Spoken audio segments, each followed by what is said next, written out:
Compact, clean, and legendary, the KEF LS50 Meta gets a lot of hype.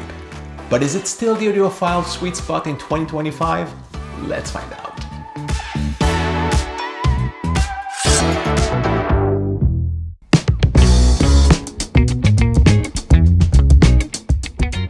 Hey everyone, I'm Charles Pepin and welcome back to the Apartment Audiophile, the channel where we chase hi-fi dreams from the comfort of an overpriced rent. Great sound shouldn't break the bank or your lease.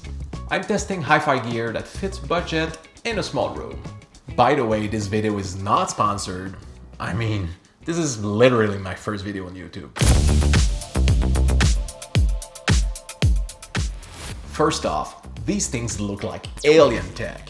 And I mean that in the best way possible. They're modern and minimal. Like if Apple made speakers but didn't screw up the headphone jack. Front and center is the iconic UniQ driver, now with some space-age material. The tweeter is a 1-inch aluminum dome. With KEF's proprietary metamaterial absorption technology, or MAT, which is like noise cancelling, but for sound reflection inside the speaker. Fancy. Interesting thing, the tweeters sit inside the woofer for better imaging. They're now in their 12th generation. I mean, guys, who can flex that in the industry, huh? Who? The mid-bass driver is 5.25 inches made of magnesium aluminum alloy. It's rigid, light, and sounds way bigger than it looks. Frequency response is 40 Hz to 45 kHz. I mean, pretty impressive for a compact speaker.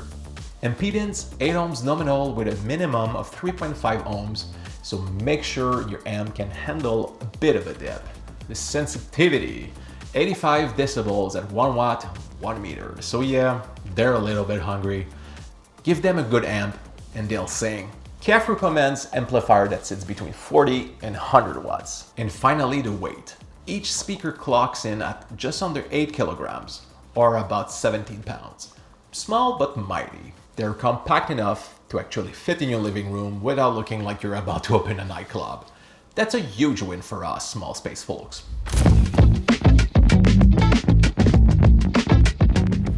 Alright, let's get into the thick of it. How do they sound? These things are stupidly clear, very transparent. Like, I can hear the singer's lip balm levels of detail. Mid-range, beautiful and natural. Highs, detail without slicing your ears open. And the imaging, you could close your eyes and still point where each instrument is placed. But bass, let's just say it's present, but it won't rattle your IKEA bookshelf.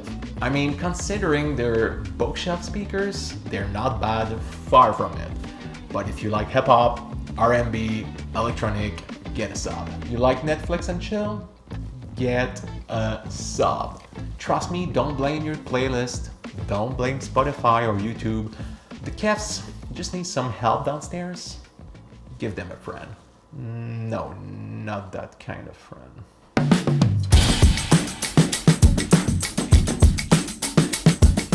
These speakers are for you if you care more about clarity than earthquake level bass. And you live in a normal size room, not a cathedral. They're not for bass heads who want chest thumping EDM. Something like that. People expecting miracles from a $200 amp. Folks who think speakers should cost less than AirPods.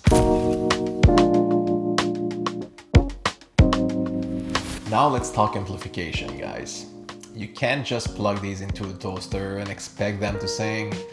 They crave power, clean, quality watts. Like give them a solid integrated amp, something like the Arcam A15, the Cambridge Audio CX-A81, an Audiolab 7000A, or if you want to flex a little, the Hegel H95. I'm running them with the Arcam A15 and I must say, it's a good match. Great synergy, smooth, tight, no harshness. I'm super happy with this combo, but in my opinion, if you want to run them properly, I wouldn't go under like 50 watts, 65 watts.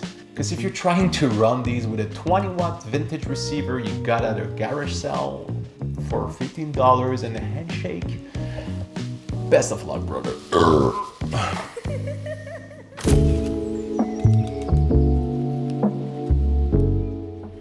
Like a cat, these speakers are a little fussy.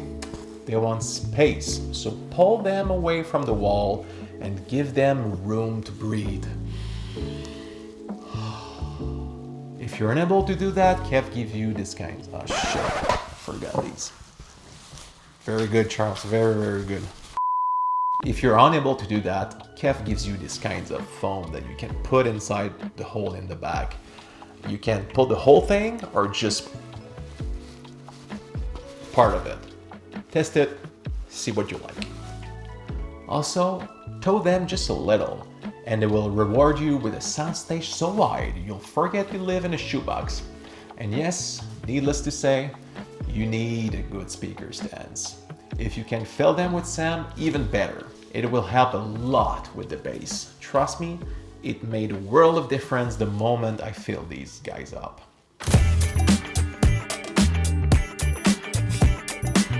So, are they still worth it in 2025?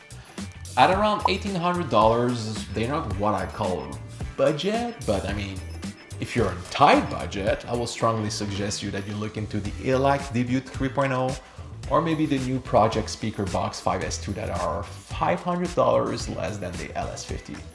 But for the clarity, the imaging, the design, they absolutely punch above their weight.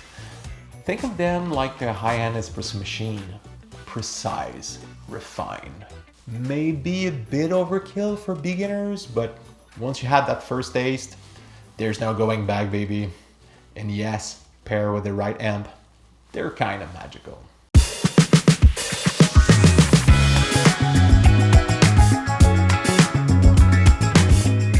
So that's it for today. All the gear I mentioned will be linked in the description box below. If you found this video helpful, or at least mildly entertaining, smash that like button, hit subscribe, or even buy me a coffee or two to help me continue making these videos. Please drop a comment if you're thinking about adding the LS50 Meta to your setup, or if you're already rocking them. I would love to hear from you. Stay tuned and keep those records spinning. See you soon.